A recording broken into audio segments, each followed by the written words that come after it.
Good morning.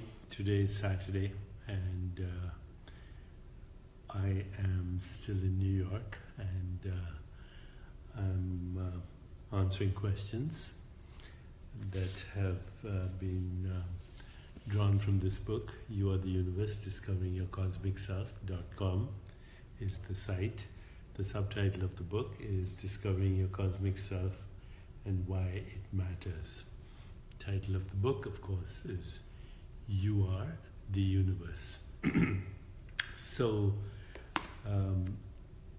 do join us at this website, Discovering Your Cosmic Self.com. Do read the book and do engage in conversation so we can all expand our conversation. So today's question is from Trisha Hamilton. It's a very good question. It says, do we still carry Qualia with us when we die? So once again, the question is, do we still carry Qualia with us when we die? So let's go back to what Qualia means. Qualia is quality of experience. Quality of experience. And so what is a quality of experience? It's either a sensation or a sense perception or an image or a thought. Now what we do is we interpret these Qualia experiences as mind, body, and universe. Those are human constructs. So mind is the Qualia that we call thoughts and emotions, subtle form of Qualia. Body and universe is the Qualia of sense perceptions. And our lifetime is a Qualia program as a result of past experiences, or that which we call karma, which creates the seeds of memory, desire, imagination, and experience all over again. So in every moment of experience, in every moment during our life, Qualia are born and Qualia die. In that Qualia arise from that which we call being or soul, and then Qualia subside back into that which we call being or soul. And our particular lifetime is a Qualia program. So right now, think of a beautiful red rose in your mind, and you see an image of a red rose in your mind, or that which we call your mind. And as soon as you see that image, you have activated a quiescent Qualia that existed as a virtual Qualia in your being. And it existed there because you've seen a rose before. Maybe you've smelt a rose before. That memory is hidden in your being as a virtual Qualia. But as soon as you had the intention, think of a red rose, then there it was in your awareness, and like a flickering image. Now look at any object around you. Look at that elephant statue behind me. And if you weren't looking at it before, it was still there, but your conscious awareness did not have the intention to look at that. But as soon as you looked at that, actually you summoned forth in your awareness the experience of that. So we call that an object, but it's actually the objectification of a subjective experience, which is a Qualia. Because the whole universe body and mind, are nothing other than Qualia programs based on karma, memories, desires, imagination, and they recycle. They recycle in every moment of now. So before the Qualia red rose in your mind and the Qualia elephant behind my back, or you may want to look at your hand just now, or that which we call the hand, and suddenly that's an experience. In between these experiences, you are there as being. In between these experiences, you are there as being. And you summon forth these experiences either intentionally or unintentionally, in every moment of existence. Existence by itself is all these potential qualia. But the experience of existence, you're summoning forth in every moment of experience from the space between qualia, which is being or consciousness or existence or awareness. So every night we go to sleep, and in the sleep state we have subtle qualia that we call dreams. But then when we go to the deep sleep state, beyond dream state, then there's absence of qualia, but our being is still there. And then every day when you wake up from deep sleep, the qualia re-emerge. Okay? The qualia re-emerge, and we call that experience of mind, body, universe, all as a unified activity in our own being, even though we give names to these are human constructs. Okay, so deep sleep every day is a rehearsal for what we might call death. So do the qualia disappear? Well, they subside. They subside just as in deep sleep. They quieten, and then they may reshuffle, which they do every day when we go into sleep, and then they recycle. Many spiritual traditions call that reincarnation, but it's actually the recycling of qualia which pick up from where they left and move to the next stage of their evolutionary expression. So that is also happening right now. So when people say, where do we go when we die? We don't go anywhere when we die, because we are there right now. We go there right now to fetch the memory of a rose, or a mountain, or a face, or a thought, or a feeling, or a sensation, or sense perception. We're doing that right now, okay? It's like asking what happens to the space in this room if the walls collapse. Well, nothing happens to the space. Similarly, nothing happens to your being upon death, because in a way you're experiencing that every night when you go to sleep. When you go to sleep. So here's what we could do though.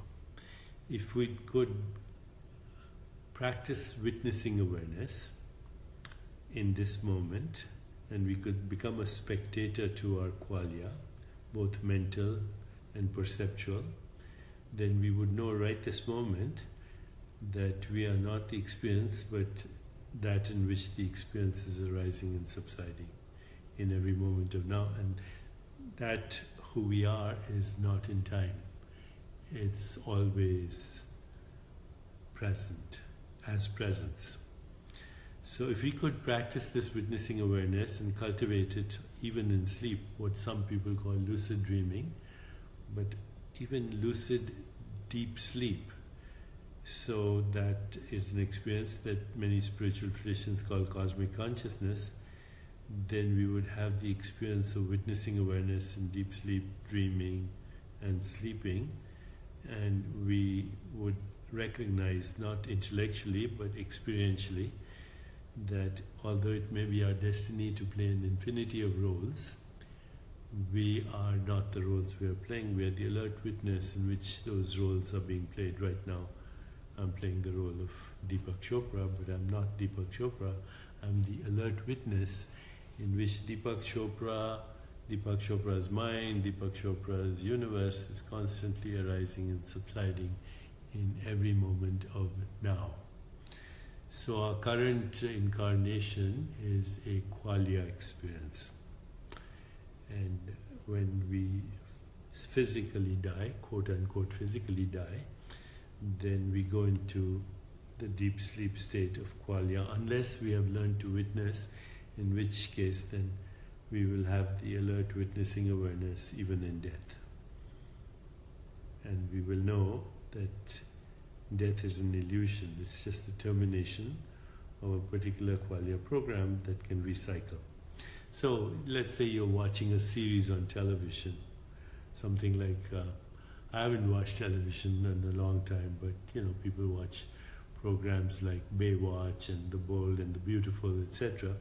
And that series goes on for generations, same characters, some go old, some die, new ones are born. So just like that, your present incarnation is a Qualia program that incubates in existence before it recycles after shuffling its Qualia from a previous existence. You say, how long does it take before reincarnation occurs? And that is not a relevant question, because there's no time in existence. There's no time in awareness. It's not in time. So from a relative perspective, it could take anything, like a month or a few days or years or whatever. And but that's from the relative point of view. From the absolute point of view, an instant in time and an epoch in time are the same, because in the absolute there is no time. So, Trisha Hamilton, do we still carry Qualia with us when we die? I would ask you, do you carry Qualia when you go to sleep at night? And the answer is you do, but they exist only in virtual form. So, when there is samadhi, or when there is transcendence, or when there is death, or when there is deep sleep, that could be a state of perfect equilibrium. Perfect equilibrium. But that perfect equilibrium doesn't last, because consciousness is always wanting to be conscious, by definition. And by definition, when consciousness wants to be conscious, it can only be conscious of itself. And when it is conscious of itself, it gets disturbed into Qualia expressions. So existence wants to be born in every moment as a quality of experience. And therefore the Qualia don't disappear, they just become virtual. They reshuffle and they recycle and they evolve to new levels of expression, creativity, imagination and experience. The real you is not subject to birth and death. Michelle Oppenheimer, in simple words, what is Qualia? I started by defining them. Qualia is quality of experience, and that could be a color, a form, a shape, a sensation, a sense perception, a thought or emotion. So every experience is a gestalt of Qualia. Gestalt of Qualia. So just because I was doing this question, I thought I'd show you my t-shirt for today. It says Qualia Camp. Qualia Camp. My t-shirt says, and then you see underneath that it says Doobie Doobie Doo. Doobie Doobie Doo. You remember that song from Frank Sinatra? So being and doing are extreme opposites. In being, Qualia are quiet, and then in feeling, thinking, speaking and doing, Qualia are active. Doobie Doobie Doo. If you can honestly understand this, totally understand this, then you can join me at Qualia Camp. Doobie Doobie Doobie Doo. Okay, so once a year I have a seminar in Asilomar. It's called Silent Awakenings, where we actually practice going from being to doing and everything in between. You might want to join me there. You can check it out on chopra.com. But in the meanwhile, we'll continue our discussions from You Are the Universe, discovering your cosmic self and why it matters. Okay? So Goddess says, how about experiencing unity consciousness? So unity consciousness is enlightenment, and you can experience it right now by just being aware of the self without interpreting it. So there's transcendental consciousness, which is called Turiya. There's cosmic consciousness, which is called Turiya Tatta. There's divine consciousness, which is called Bhagavad Chetna. And there's unity consciousness, which is called Brahmi Chetna. And so that's an answer to your question. There's another question here. Is Qualia a choice? Well, it can be if you learn to stay in witnessing awareness. But for most people, it's kind of automatic recycling of past experiences as a result of karma. Okay, so all of you, thank you very much for joining me here, and we can continue this conversation on a daily basis. Do check out the website discoveringyourcosmicself.com. Send your questions there. Avyukta Nirguna says Bhagavad Chetna. Yes, that is divine consciousness. Okay. And once again, if you have any questions from here, post them and I'll do my best to answer them. In the meanwhile, doobie doobie doo. Take care.